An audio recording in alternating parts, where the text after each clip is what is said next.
This story is very meaningful. Everyone should hear it. Listen to Brian tell the story. I stood at the front door, my hands shaking as I turned the lock, hearing the bolts slide into place. It was done. I had changed the locks. My father and Elizabeth had no way in anymore. My heart pounded in my chest, the weight of what I had just done pressing down on me. I stared at my phone, knowing that within minutes, the messages would start coming. I didn't have to wait long. The first call came from my father. I let it go to voicemail. Then another. Then Elizabeth. And then the text messages. Furious, pleading, guilt-tripping. I could hear his voice in my head, full of righteous indignation, demanding how I could do this to my own family. I closed my eyes, gripping the edge of the kitchen counter, trying to steady myself. This wasn't how things were supposed to be. I had let them in. I had given them space, trying to convince myself that maybe, just maybe, my father had changed. That he had finally wanted to be a real part of my life. That he cared. But I knew better now. The truth had come crashing down on me like a tidal wave, and I had barely kept my footing. This wasn't about family. This was about the house. My house. My mother's house.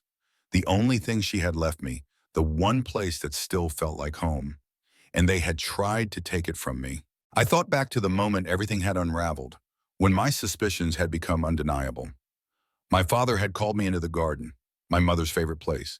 He stood there, his expression carefully measured, hands in his pockets like he was about to deliver a business proposition. "We've been thinking," he said, glancing towards the house. "Elizabeth and I, we think it would be best if we stayed here, permanently." I stared at him, my stomach twisting. "What?" He sighed as if this were some great burden on him. "It just makes sense, doesn't it? This house is too big for you alone. You're always working, traveling, and we could take care of it, make it a real home again." My breath caught in my throat. I had seen this coming, hadn't I? The little comments, the way Elizabeth had started talking about renovations, about changes she wanted to make, the way her daughters had begun acting like they belonged here, like I was the guest. "No," I said, my voice firmer than I expected. "This is my home." "We're family," he countered, his voice dipping into something almost condescending. "Your mother wouldn't want you to be alone here." I felt a surge of anger rise in my chest. "Don't bring her into this. You know exactly what she thought of you." His face hardened. For a brief moment, the mask slipped, and I saw the irritation in his eyes. That was when I knew. They weren't just trying to live here. They were trying to take over. I grew up in this house, a colonial-style home in the suburbs of Massachusetts, surrounded by memories of my mother. She had been my rock, my constant, the one who had made sure that even after my father left, I never felt like I lacked anything.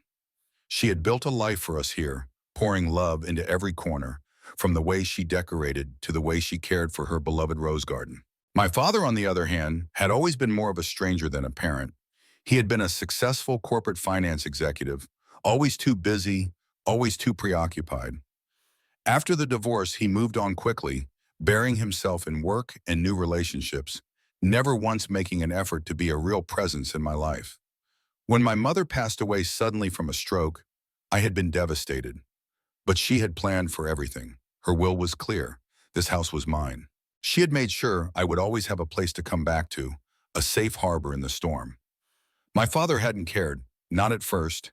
He had attended the funeral, said the right things, played the role of the grieving ex-husband. But then slowly he started lingering, making comments about the house, about how it was our family home, about how much it was worth. I should have known then.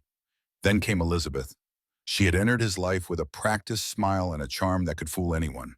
She had 2 daughters from a previous relationship, Sarah and Rachel, both in their 40s, both as calculating as their mother. At first, she had been warm, even kind. She had praised my mother's decorating, asked about family traditions, brought gifts when she visited. But it had all been an act. When they got engaged, my father asked if they could stay at the house in the weeks leading up to the wedding. He made it sound reasonable. Why pay for a hotel when there was plenty of space? I had agreed reluctantly. And for a while it had felt okay. We had dinners together, conversations over coffee. Elizabeth cooked, made sure the house was always filled with warmth and laughter. For a brief moment, I let my guard down. Then, 3 days before the wedding, my father made his move. When I refused to let them stay permanently, I saw something shift in him. The frustration, the barely concealed anger, and that was when I knew. This wasn't about wanting to be close to me. This was about control. But I hadn't realized just how deep their plan went until after they left for their honeymoon. When I had woken up that morning, the house had been eerily quiet. I had assumed they were still asleep, recovering from the wedding. But when I went downstairs, I found a note on the kitchen counter. Gone for our honeymoon. Be back in a week. They hadn't told me. They hadn't even bothered to say goodbye. That was when I noticed something else. Their things, they hadn't packed up. Their belongings were still in their rooms, their suitcases still in the closets. They had left everything behind as if they fully expected to come back and pick up exactly where they left off. A sinking feeling settled in my gut. I tried calling my father. Voicemail. Elizabeth. Voicemail. When she finally answered, her voice was sharp, annoyed. Did we forget to tell you? Oh, well, we assumed you'd figure it out. We'll be back soon. Try to keep the place clean for us, would you? I gripped the phone tighter. This isn't your house? There was a pause, then a scoff. Oh, come on, stop being so dramatic. This is what families do. We help each other. You don't need all that space to yourself.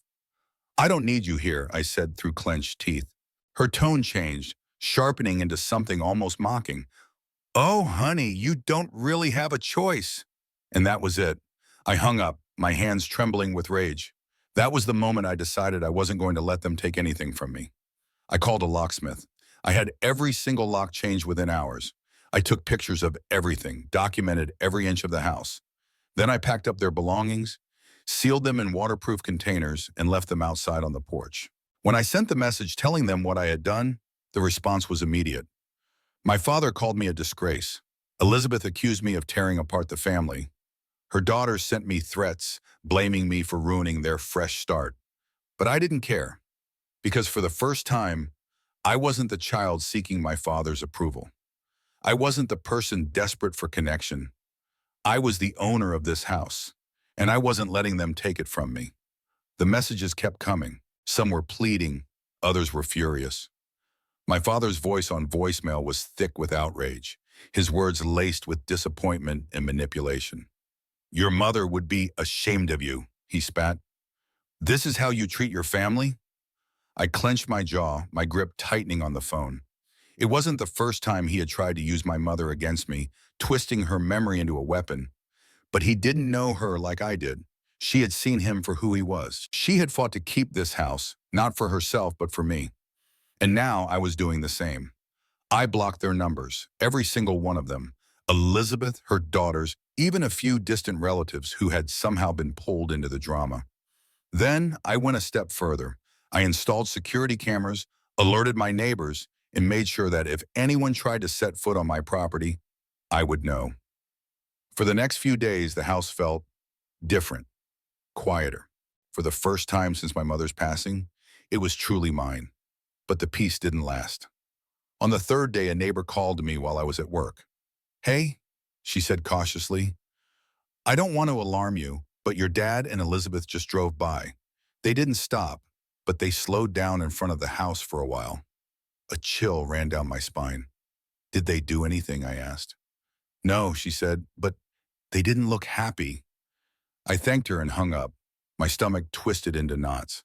It wasn't over. A week passed, and I began to uncover just how deep their deception ran.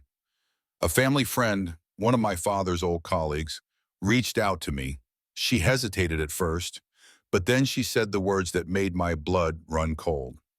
He was fired, she admitted. 3 months ago. He lost everything. I felt like the air had been sucked out of the room. What do you mean everything? I asked. She sighed. He was let go for mishandling company funds. Bad investments, risky deals. He thought he could turn things around, but it all fell apart. He drained his retirement savings, trying to cover the losses. Then he spent what was left on the wedding and honeymoon. I gripped the phone tighter, my nails digging into my palm. Wait, I said slowly. You're telling me he has nothing? Nothing, she confirmed. And he and Elizabeth were telling everyone that they were moving into their new family home. They meant your house. I felt sick. This wasn't just about wanting to live closer to me. This wasn't about family at all. They had planned this. They had spent everything because they assumed they could take my home. They had even gone as far as meeting with a real estate agent, discussing refinancing options. I later found out they had already started selling their own furniture, confident they wouldn't need it once they moved in with me. And if I had let them stay, they would have never left. After that, their desperation escalated.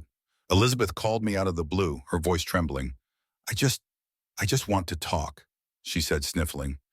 We're struggling, and I know things got out of hand, but we're family, aren't we? I almost laughed.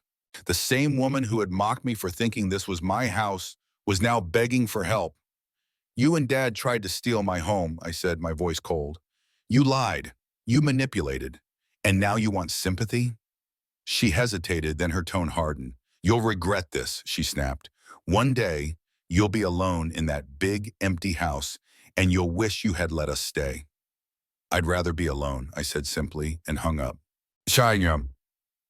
But the biggest twist came from an unexpected source. Elizabeth's daughters, Sarah and Rachel, had always stayed in the background, polite but distant. But now something shifted. They turned against their own mother. One night, I got a message from Sarah. I think you should know what they were really planning. Attached were screenshots, messages between my father and Elizabeth, detailed conversations about manipulating me, about wearing me down until I gave in. We just need to keep up the pressure. She's emotional. She'll crack. If she doesn't, we have other options. We can talk to a lawyer, make her life difficult. She might just give up. Once we're in, she won't be able to kick us out. She'll get used to it. We can make her feel like the bad guy if she tries. I stared at the screen, my hands shaking. They had been plotting this from the very beginning. When I confronted my father, he didn't deny it. You're young, he said, as if that explained everything. You don't understand how hard life gets. We were just trying to survive. By taking my house, I shot back.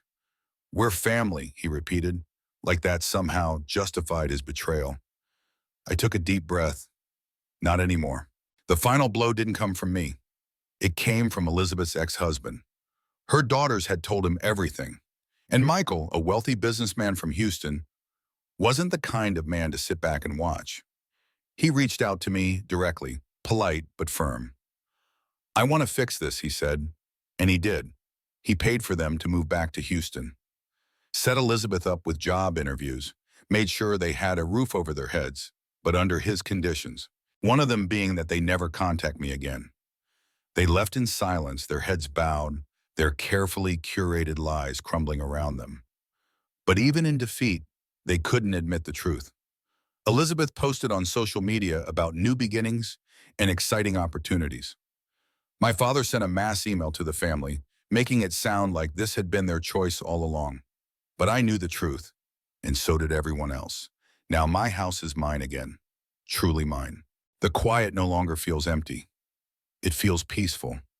I've started redoing my mother's garden, bringing her roses back to life. I've joined a local gardening club, made new friends, reconnected with people who actually care about me. I don't regret my decision, not for a second. My father thought I was weak. He thought I would cave. But what he never understood, what he never took the time to see, was that I am my mother's daughter, and I don't let people take what's mine. This experience taught me something important. Family isn't just about blood. It's about respect, trust, and mutual care. My father thought that because we were related, he had a right to my home, my security, my life. But real family doesn't manipulate.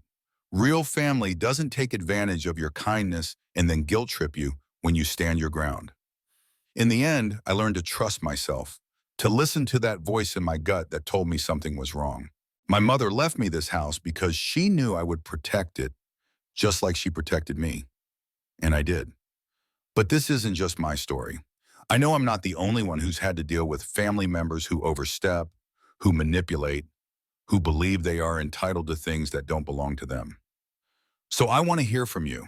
Have you ever faced a situation where you had to stand up to family? Have you ever had to say no, even when it was hard? Let me know in the comments. I want to hear your stories. And if this story resonated with you, if it made you think, if it made you feel something, please take a moment to support this channel. Hit the subscribe button, turn on notifications, and share this story with someone who might need to hear it. Because sometimes the hardest part of standing up for yourself is realizing that you have to. Thank you for watching, and I'll see you in the next story.